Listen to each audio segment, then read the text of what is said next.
Hello, I'm now joined by Ed Boon, who's the co-creator of the Mortal Kombat series. Ed, it's great to have you here. It's great to be here, finally. Awesome, yeah. We're down here in the basement talking about Mortal Kombat versus DC Universe. Yep.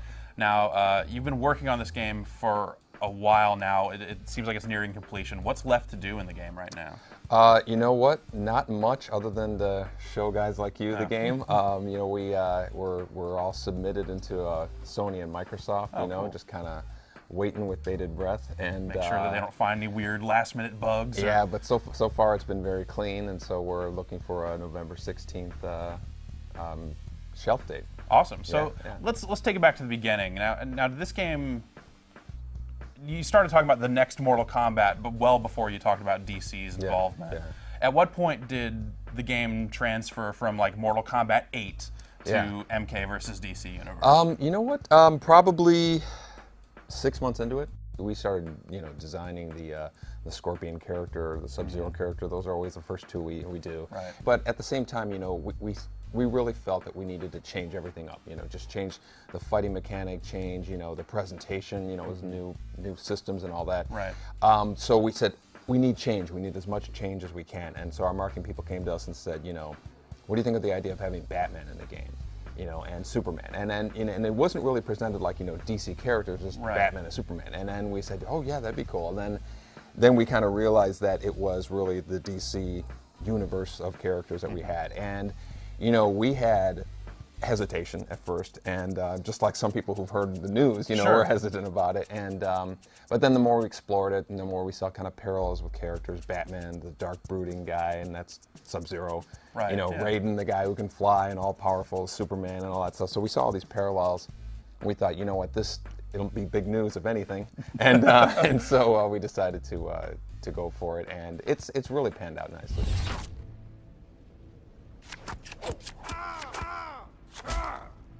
The Joker wins. There's some stuff in this game that I'm surprised you can kind of get away with a T rating with some of this stuff. Yeah. I mean, there is blood in there. You do have finishing moves, and Sure. obviously you're not seeing spines and all this other stuff. Right. Did it kind of force you to rethink everything about Mortal Kombat in terms of just the creativity of what are we going to do with these finishing moves? What are we going to be able to come up with? Yeah, it exactly did, because normally, we were looking for some amount of shock factor. Okay, well, what do we do? Well, let's have the spine attached to the head and something like that. And then, but now we're thinking, well, what can we do that's within this box? And so it's kind of like, more of, big impact, big moments, magic moments, and as opposed to just blatantly gory moments. And when you think it's actually a whole new category of things, and we've done probably like 100 or 200 fatalities over the years. Right. So all of a sudden it actually opened a lot of a lot of doors to more creative stuff. Cool. Now, in addition, you also pretty much revamped the entire fighting system yet again. Stepping away from kind of the stances and the weapons found in the previous few games. Right. What was your goal when you sat down to figure out how Mortal Kombat's going to play now? What was the one thing that you really wanted to make sure you got right? Well, one goal was just to be different. I mean, not different as in worse, but different for the sake of a new experience. My thing was I want people to have a new experience. I want when they pick up the controller, I don't want them to feel like, oh, okay, I played this before, And while I really was happy with the multiple fighting styles of the previous games, we did it 3 times, and I thought that it was, it's time to move on to something different. And so the team, when we talk, we always have ideas like, it'd be cool if we started doing this more, and our heads started gravitating more towards a 2D strategy.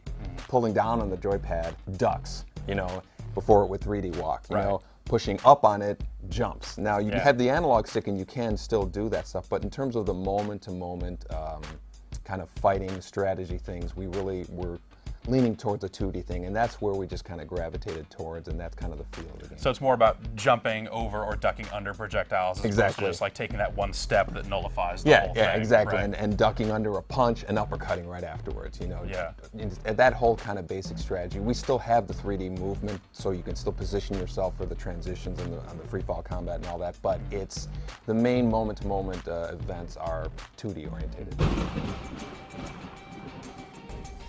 Let's actually talk about like Freefall combat, close combat.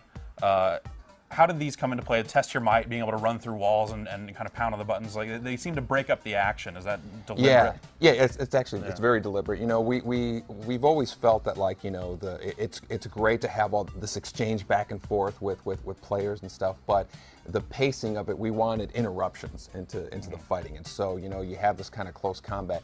I always kind of describe close combat as an interactive throw. You know, it has the same rules of a throw where you reaching out, you know, it goes through a block, but an attack will beat it. But once you get the guy, the amount of damage you're going to do is going to be determined by this little mini game. So if I can get you with the maximum 3 or 4 hits, then it's kind of like a full throw. If you kind of dodge the first one, then it's no damage. As a matter of fact, I take a little bit of damage. So there's a little risk because the rewards are really huge.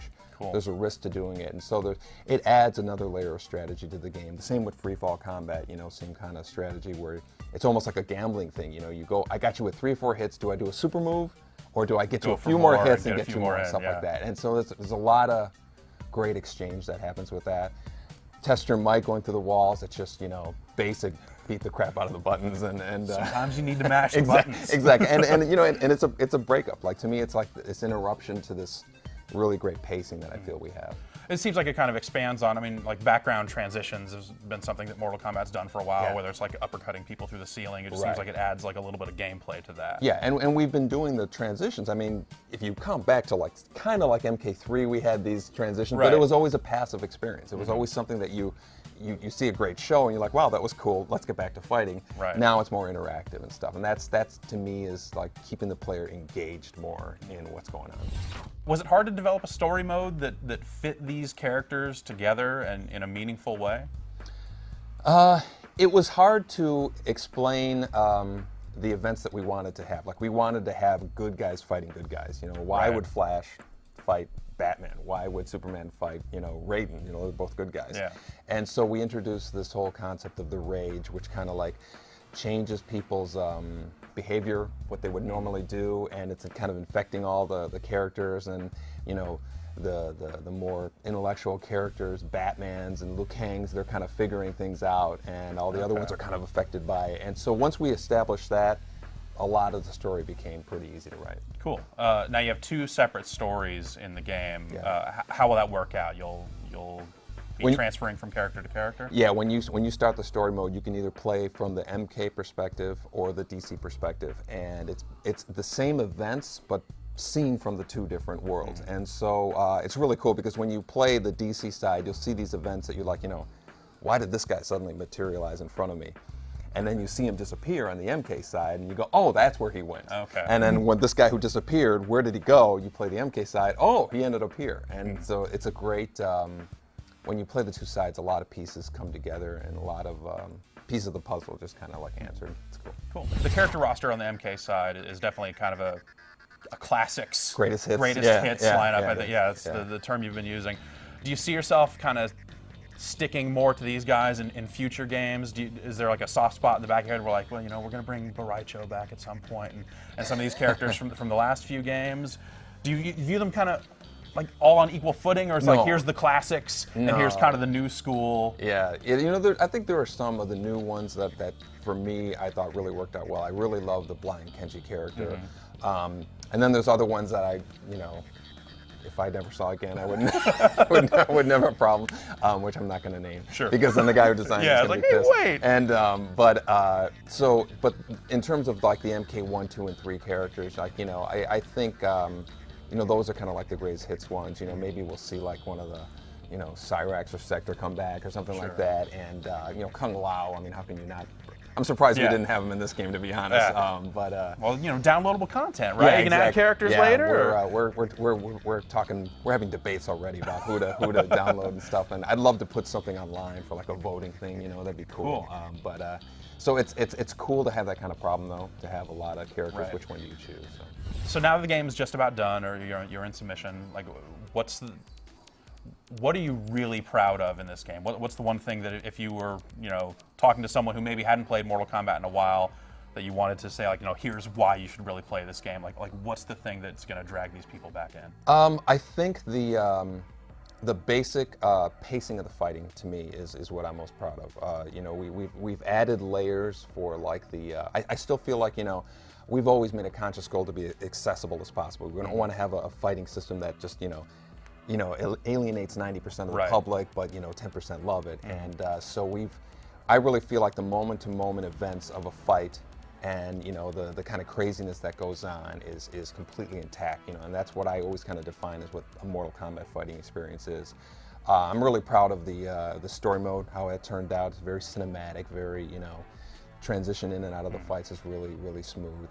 But the fact that the game, you know, the initial announcement, there was such a collective, what the, you know, reaction to it. And, you know, over time, it's really swayed to the other direction now. I'm really proud of that too. So. Cool. All right, Ed. Well, thanks a lot for your time. Thanks for coming by. Appreciate you having me. All right.